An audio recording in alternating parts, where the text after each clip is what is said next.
So my girlfriend and I got out of the Stray Kids Dominate concert movie that I actually like. We only went there because I wanted to surprise her with something, especially since she has never been to a Stray Kids concert.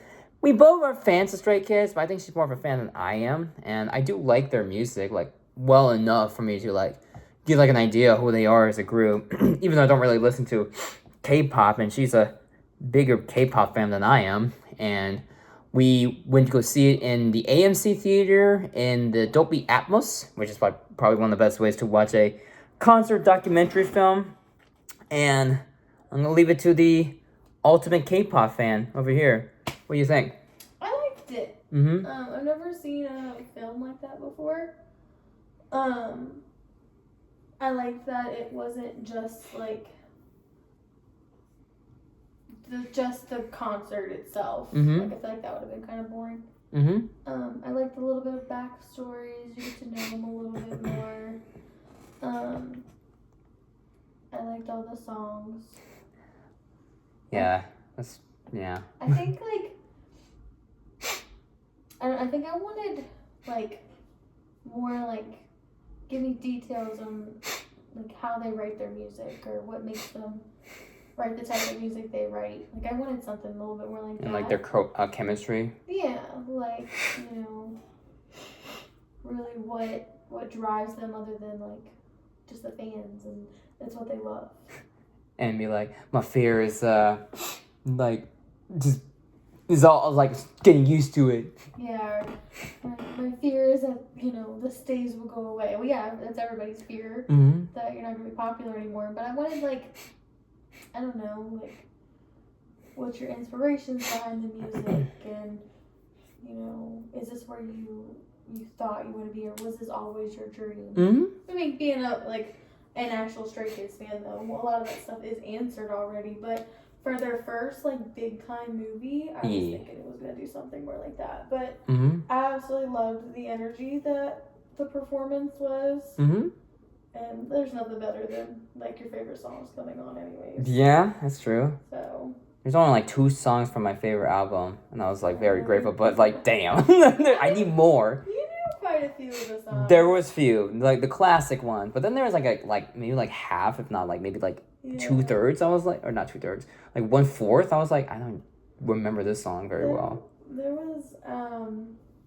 was only like maybe 1 or 2 that I was like, oh, I know it, but I don't like know all the words to it.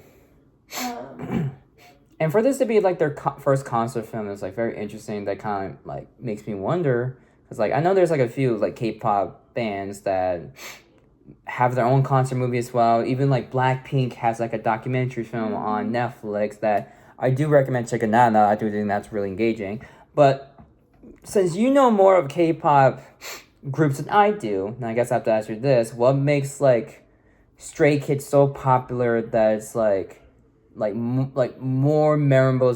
Like what makes K-pop not K-pop? What makes Stray Kids like more popular than like other K-pop bands like Tomorrow X Tomorrow or 17 or all these other K-pop bands that like people kind of know, but they don't like have that uproarious praise like Stray Kids or BTS or ATEEZ or Blackpink? I think it's their energy. They're definitely making songs that make people want to dance or sing, or they can like really relate to. Not saying the other bands don't, but I think it's just their personas too. Like, I love watching their videos. They're silly and they're charismatic, I guess you can say, and their music represents it. Because their music, like, from the whole concert movie, is just like uplifting, motivational music that really gets your blood pumping, that makes you go, yeah, essentially. It's a party. Kind of like a party, but not really. Yeah, no, I think that's what I like it. I liked it too because it's uniquely them. Like, BTS has their own style, and ATEEZ has their own, and then Stray Kids has theirs. And Blackpink, of course. Yes. I think it's just they're unique to themselves. They're not molded into what other people's expectations. Not saying like 17 or like Tomorrow X Tomorrow. Yes, or even like in Hyphen. They're not like that. Or but I think that their type of songs are catchy. You know, they get stuck in your head like Maniac. Like, I remember the first time I heard that song, I felt like, oh my gosh, I can't stop singing it. I didn't know what any of the words were, but... Yeah, did they put in that, speaking of, like, the classic songs like Maniac, did they put that one song, like, 137? It's like, I love you. They did not do 143. 143, yeah. They did not do that one. Which I'm surprised, because that's also, like, a very well-known song from them. It is. No, I mean, I feel like they started off, of course, with their newest ones and got into their older ones. Mm-hmm. But it's hard to put all of their popular songs because they have so many popular songs. No, they have so many They songs. do have so many songs. I feel like they every 6 months is a mini album coming out. Yeah. Especially with this movie being like almost 2.5 hours long. Oh my gosh, I didn't even think it was that long. At one point I was like, how long is this? Yeah, she did like ask me how long it was, and I was just like I know don't do this, I don't recommend, but I was like on my phone because there's not a lot of people there, and just like check up the time, like run time just to make sure. Yeah. Yeah, because it's interesting for you to like, I mean, what better way for you personally for your first music concert documentary film be about Stray Kids, one of your favorite K-pop bands? Because for me personally, like, because I think like I watched a Taylor Swift concert documentary. I watched a Rob Zombie one.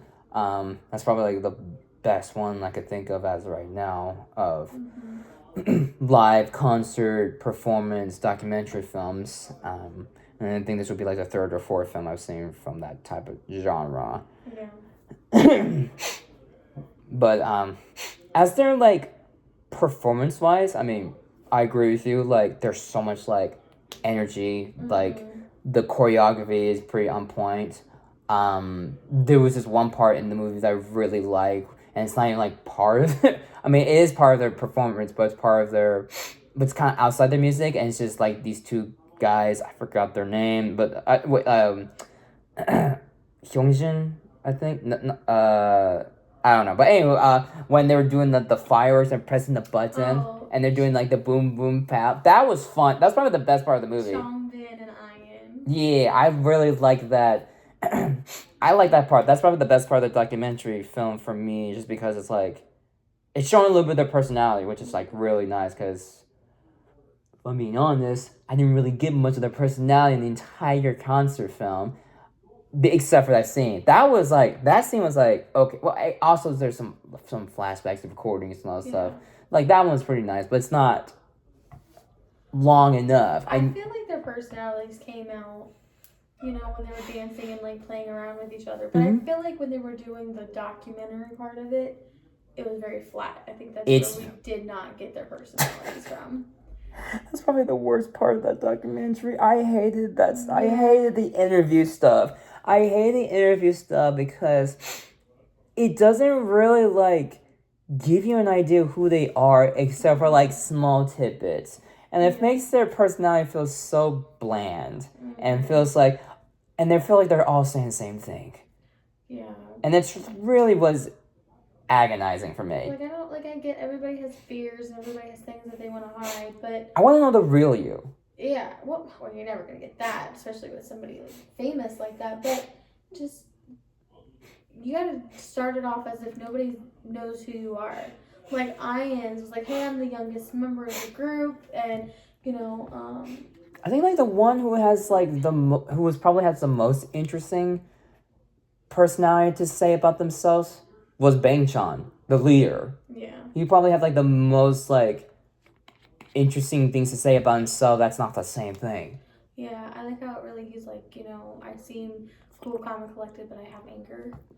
And like, I would have never thought like, oh, you blow up, you have anger. I mean, there's videos of him getting mad at like the production team or anything, but like seeing him smack the computer or the table because the computer wasn't working. Like, I need more of that. Absolutely. I need more of like those types of interviews like that, where it gets like a little bit of something that we don't really see from their musical personas, from the performance. Because like Felix had like one small tidbit, which is him being like talk about mental health and all that stuff, and that was fine, but doesn't really get me to know about him as a person. Like Hyunjin, I wanted more of like his art, and Changbin, like more of his like rap style, like who was his inspirations.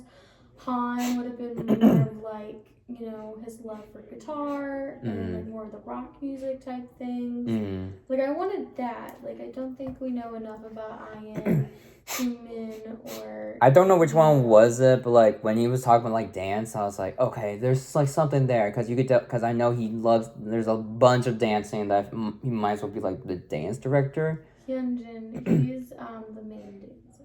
Okay. Yeah. But yeah, it's just like those interview scenes were so boring and so terrible. They asked them the same questions. Like as a interviewer, you should have had different questions for each person. Yeah, get to like know about them. Like I'm not saying get into like the nitty gritty details of it. I mean, when Bing Chong was saying about it, I was surprised. I was like, oh, well, that's interesting. I was just thinking like more so like I don't know, like your hobbies or your backstory, like family. What I don't know. Are you outside of this profession? Yeah, exactly. I don't need to like honestly when you're saying stuff like I don't want to disappoint my fans and all that stuff. I'm like, well, yeah, like we kind of like figured that. Don't give me something. Don't give me something that I already know. Yeah, we literally paid money to see this movie. Like we're clearly dedicated, but yeah, I wanted a little bit more. But the concert itself was really good. It makes me wish I could go to one. Yeah, okay, and here's the thing, because this is gonna be like the most biased / unbiased review ever, because it's gonna be from someone like my girlfriend who is a Stray Kids fan, and for me also as a Stray Kids fan, but I'm also like, you know, I can't just like talk about this movie from just that type of perspective. I need to like talk more like as like almost like a reviewer essentially, because and also my experience because I mean honestly. The first half of the movie, I was like, oh my god. I think it's because you didn't know much of the songs. I think. There's that too, but the problem though, I don't know if you notice this, but I feel like it.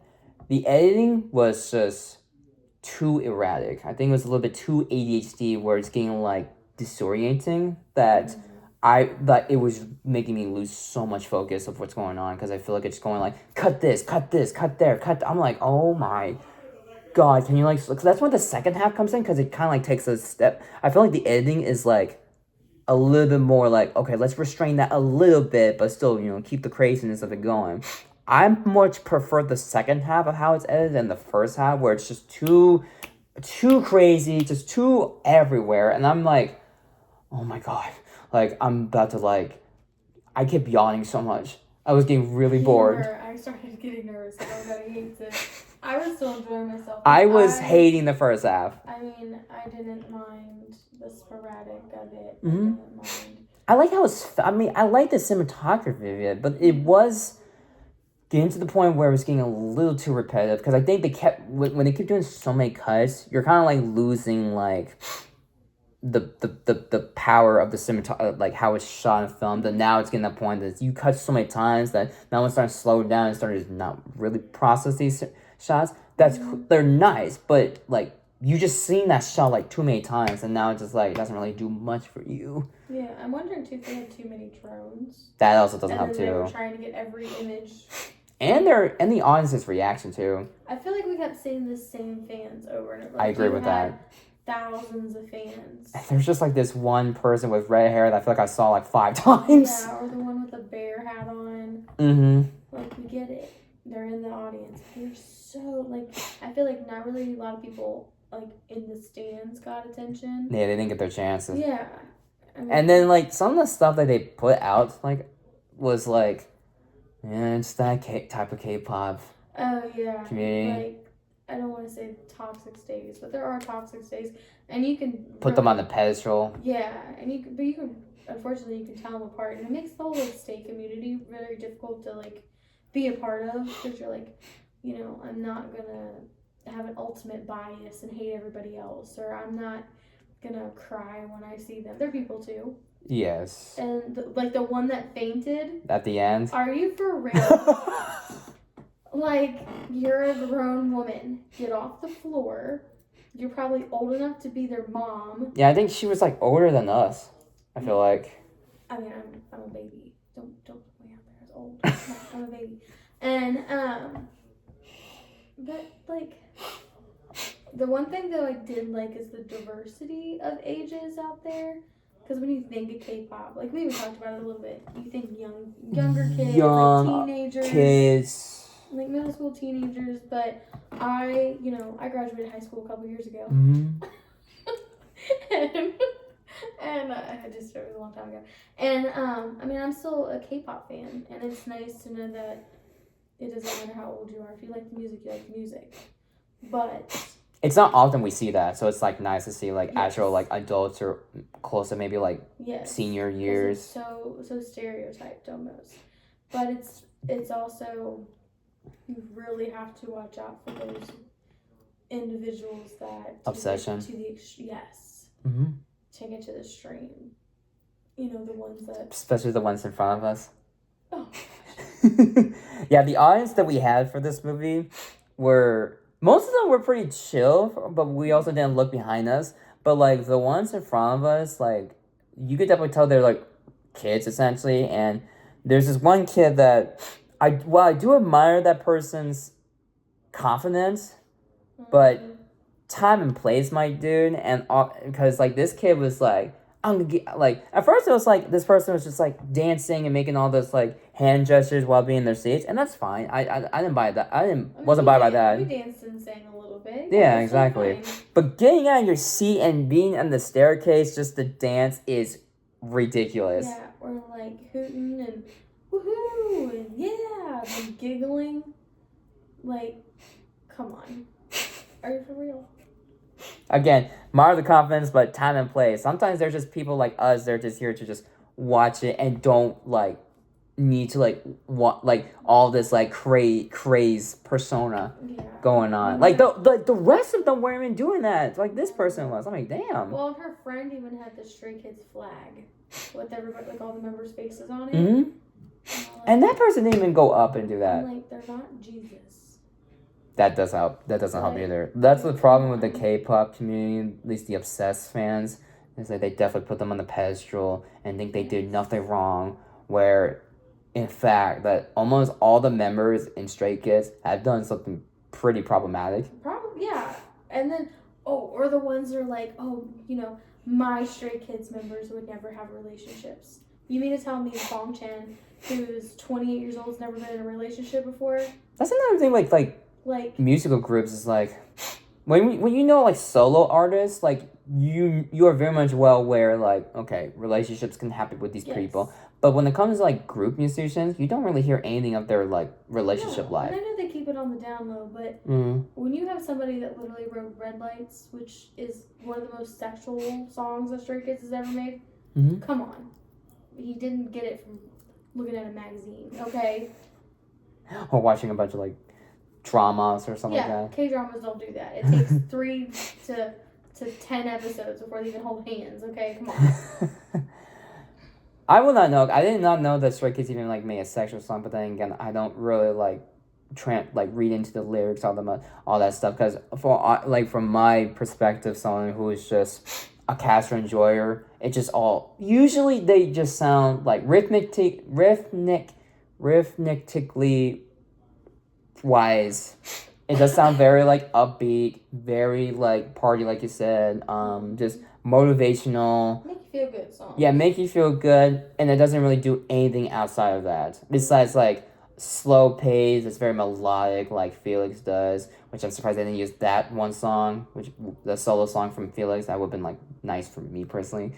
I mean, they didn't do his solo, but they did it one more time. Yes, they did. Because like with those like type of songs, like yeah, they're motivational songs. That's nice and all, but someone like me, I mean, like sometimes you use something a little bit more than just that. It's a little different.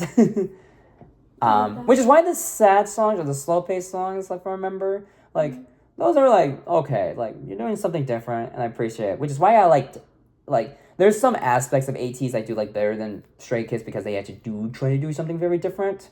So like yeah, like you're doing this type of music, hell yeah, or this type of music beat, okay.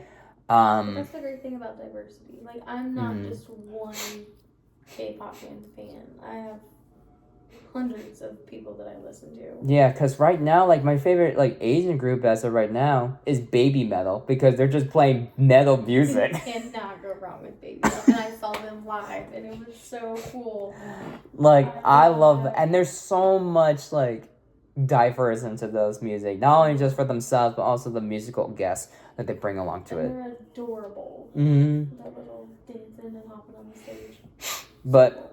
yeah, but with the movie itself, it's just like, the second half gave me back to, like, being, like, interested in what's going on. It's just the first half of this movie. And also the fact that this movie is almost 2.5 hours long. It's so fucking long. And then, when I was the first half, I'm literally gonna think to myself, oh my god, this is gonna be the longest 2.5 hours movie in my life. There was some parts where it dragged, but I mean, granted, it's different watching a concert than being at a concert. Yeah, I agree. Big difference. I haven't been to a concert where I was like, okay, this is bad.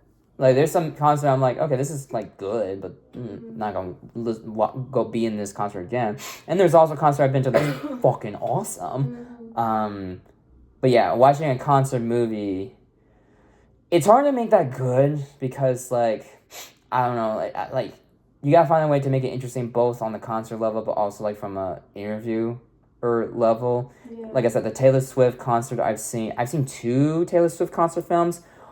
One was bad, the other one was like, okay, this one was fun, and the Rob Zombie one I've seen, that's probably, like, one of the better ones I've seen. And that's just more so just the concert film, it's just more so about the concert itself, but, like, the interactions from the crowd is fucking wild. Like, I was seeing, like, some, like, women just showing their boobs and all this. I'm like, what the fuck? I was not expecting my concert movie to have nudity like that.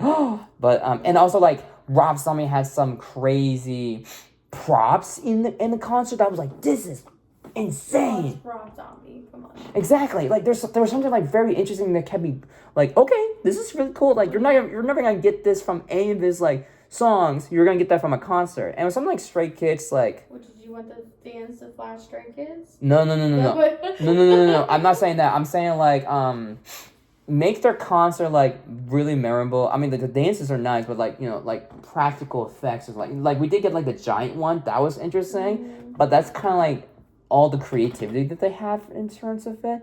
So in the concert more so is just their dance and choreography, and it's good choreography. Don't get me wrong, but like I said, but the problem though is the jarring, like, ADHD editing going on. Like, I can't see their performance because you keep cutting to, like, everything else, and it's so distracting. Yeah. I also wish that they would have put, like, the banter of the members while they were on stage, because, like, what do you mean? Like, Bang Chan is notorious for, like, saying funny things to the members or making jokes, and then Lino is known for, like, mimicking other members and, like, making fun of them. Which is why we had that buzzer sound. That was, like, the best part of it. And, like, Seungmin is known for bugging Changbin, and, like, I wish there was some of that, because that would have definitely brought personality to it. Like, there was certain parts where you would see the members smiling at each other while they're dancing, but I'm like, well, what were they saying? What was happening? What did we miss? But I think with, like you said, the sporadic movements of the camera, we missed it. Yes. So it like leads to such missed opportunity for, like, such effective choreography because it wants to focus on something else, and it just, like, yeah. And also, like, I know this is your first time seeing it, and that's perfectly fine. It's like how you feel about it. I think for me, because maybe it's because, like, I've seen, like, a few concert films I've seen, and of course that Charlie XCX movie I saw where she had, like, I remember, like, she didn't want to do a concert movie because it's oversaturated with so many stuff that, like, there's nothing you could do anything different.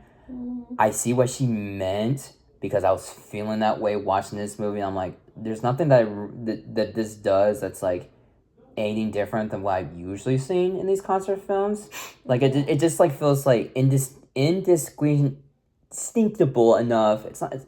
There's nothing about the movie at times I feel like, okay, like, this is its own thing. Like I said, the interviewer stuff, interesting concept in terms of like blue screen and all that stuff, but you really didn't give me much to like chew on in terms of getting to know about them as their own person.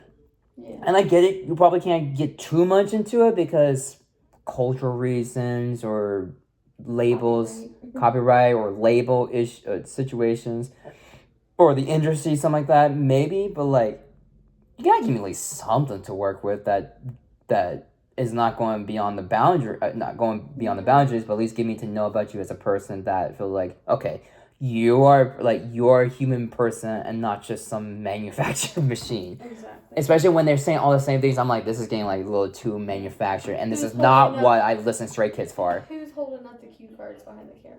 Exactly. What is this like? Come on, like, yeah, like, it just felt disappointing to me personally, just because I like Stray Kids music, and there's only like 2 people that I can like recognize. I mean, like, I was like, okay, like I liked it, and I like Felix. I like Hyunjin, I believe, is the one that does the rapping. No, which one was it? Changbin. Super strong. Yes, him. Yeah, I could tell his voice too. I was like, oh, that's the guy who sings that part. Like, whereas everyone else, I'm like, I have no idea. Yeah. There's nothing like distinctive. Well, everybody knows Felix's voice. You can't miss that. That's true. And the rapping guy. But you knew Han. I did, but I think it's because like I'm familiar with the face, not from his voice. But yeah, I mean, I don't know, but I still will listen to Stray Kids. This movie does not make me less of a fan of Stray Kids. Like, if anything, like, it's nice watching a show we'll never go to. I'll have to sell it. Or it needs to be in our state. Well, not just that, but it needs to be reasonably priced. I know, it's so expensive. I'm poor. Stray Kids ATs is on my list, though. Yeah. But what would you give this movie? Music-wise, yeah, I would give it 10 out of 10, because one, I do love Stray Kids. Exactly. Yeah, fair. But production-wise, I'd probably give it a 6. Yeah. I wanted more, so I would probably, on average, I'd probably give it an 8. 8. That sounds fair. Music-wise, like performance-wise, I will say it's like a 7 or 8 or something. Like, or 6. I don't know. It's just, again, I need to see it. The production surrounding of it is just too distracting. The production of it's like a fucking 3. Like, I was so fucking like annoyed. and then just the presentation, which is getting like too repetitive and too boring at times for me to be like fully sucked into their performance. That it was like almost there, but it didn't stick the landing for me. So overall, I give it like a 5 out of 10. Like, there's some really good stuff. I just wish I got to see more of the performance. More of them as people besides the same shit that they're saying, essentially. And I mean, I don't mind the music that I've never listened to. I mean, or at least not familiar with. I don't mind the music. It's just, I don't know. I don't know. I just need like, okay, if we're gonna be like music I'm like not familiar with, that's fine. Just give me like something entertaining and not just be like, yeah, ADHD. And I love it how you go, oh no, there's no subtitles. I just kind of realized, oh yeah, they're like, I'm not gonna be able to know what they're saying. Well, when they were singing, yeah, there was no subtitles. But you're like, oh no. But yeah, I mean, at least the audience seemed to be like having fun. Yeah. You could definitely tell. Hey, I sang Domino to you in English. You're welcome. You just sang bits and pieces of it in English, and that was really nice. But I will say, we're finally gonna get to this. But the most surprising thing that came out of this movie wasn't even the movie itself, but for this trailer that we watched called Slanted. Okay, here's the thing. Before we get to Slanted, let's get this out the bag. Most of the trailers that we saw were either like anime related or like or Charlie XCX that has Asian in the Asian background. Yes, Asian background. Thank you. And and also like person of color, Yes. which is cool.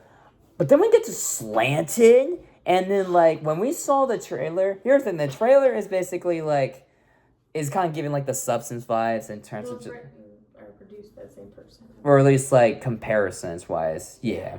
And it's just basically about this like Asian woman that had this sense of like mentality, thinking like she'd be better off as a white person because she have like more privilege. People start to like her more on all that stuff, and then she came across like an cult or whatever the heck. Like a doctor. Scientist, ethnic something. I don't know what they said. Ethnic. I don't remember what it was, but I know it made me uncomfortable. Like she like you can definitely tell this like Asian character wanted to be like white so bad that her like when her family speaking Asian, she told them to speak English, and then she had this surgery to make herself look like a white person, and also younger too, because like this Asian actor looked older than the white actors we got. I didn't know it could make you look younger too. Wow. You're getting a whole new face. You're getting a whole new body too, because she was shorter. When I was seeing the first half of this trailer, I was just jaw dropped, and because the thing is, it makes it so fucked up because we were watching like so many like trailers from people of color or anything Asian media that's like more positive like, and then there comes this freaking trailer that's basically saying like, oh, it'd be better if you were white, if you're an Asian person. Yeah. I'm like, whoa. One of the quotes was like, everybody wants to be white. And I looked at you, no, we don't. Oh my god. And it turns out like when she had the surgery, then she like became a white person. And of course, like at first, like everything seems to be going well. Her family does not like this surgery. They very much disrespected that. But she's getting a little popular with the kids. She's like, doing very well for herself. Homecoming or prom queen or whatever it was. And then like I think like later on in the trailer, it does seem like this is a very bad idea. The substance does kick in, and I was like, gee, I wonder why. And it's just like, putting this trailer in this Stray Kids concert film, where there's like kids in the audience. Asian favored fans. It's like is the most wild thing I've ever seen in the theater. That honestly, it's the boldest shit I've ever seen. I wanted to leave. I was so uncomfortable. And you're like, oh, I'm gonna add it to my watch list. Because it does. Because if it's the first half, would just give me like it's better be white. I'm like, I don't want to watch this. Why would I watch this? This seems way too uncomfortable for me as Asian, as part Asian myself. But once you get to the second half, I'm like, okay, I see what you're trying to do, and now I actually am like, now I'm with it. But it still is like, this is fucked up, but this is really bold, and like this is like a very risky thing. And like I looked into it, this director is Asian American, and I'm like, okay, this kind of makes sense. If this was directed by like a white person, I would have been like very confused and concerned. As a white person, I am uncomfortable. But it was like, that was like the craziest shit I've ever seen for a movie that was like... And it was the last trailer before the... Yeah, I was like, AMC, what are you doing, man? This is the... like, this is not for that audience. There are kids who watch this. I don't know what... Like, I can't imagine what these kids in front of us felt about that trailer. Because that's like... Not the Caribous. Not the Caribous. That was so... Or Korea. That was such a wild, bold... most surprising thing that came out of this movie that I'm like, you know what? I respect the fuck out of that decision. That's crazy shit. But like, I'm kind of here for it. And that's why I put in my watch list, because that's a very bold thing for AMC to do. I'll watch it. I know you don't want to watch it. Yeah. Well, you like The Substance. And I do love The Substance, but... probably would like it. But the thing is about that, like, The Substance wasn't like... I mean, it was crazy, but it wasn't like, we're going to put racial into it. Which is what I'm... It was just age, but... Yeah, it was just age. They're just trying to make... They're probably going to get in trouble for copyright. Well, maybe. I mean, this one does... I think it tries different... I think it tries it different enough. You basically took my same movie, just put it in a different... Oh, yeah. Like that freaking Ryan Murphy show. Beauty, I think is the name of it, with Ashton Kutcher. Yeah. That looked way too much like The Substance than this movie did. But, yeah. But like I said, bold... choice to use that trailer for this movie. It was crazy. That was so crazy. It was so bad. We were so shocked and so surprised. Like, I was like, wow, you really went there, guys. It was so bad. Like, I was like, we went from like, because, you know, with the Stray Kids, like, yeah, it's definitely like catering to like the very much like not small, like young demographic, like, you know, like, not thinking too much of like anything experimental. And then we have this fucking trailer that's like super experimental, super bold, risky as hell. It makes you challenge your minds. And this movie, the movie we watch, is not meant to challenge people at all. It's basically like, we're gonna give you a concert film. That's it. And that's to get you a little bit glimpse. Reality. Exactly. The trailers are gonna really mess with your mind. Don't worry. I'm gonna remember that so much. I love that. But I mean, every preview wasn't Asian related, and then you get to that one. Yeah, and they were like all like, they were like, you know, it's nice or sweet, something like just very simple. Like the person of color with a mostly black crew or cast actor, you know, like that was like nicely sweet as well. But then when we get to Slams, I'm like, wow. But anywho, but that's our thoughts on the Stray Kids concert movie. If you got a chance to see it, what you think of it, let me know in the comments. Maybe tell me what's your favorite Stray Kids song. I think for me personally, it's your Hall of Fame or S-Class or basically either one of those songs. But yeah, tell me in the comments what you think of this movie, and we'll see you in the next review. So take care.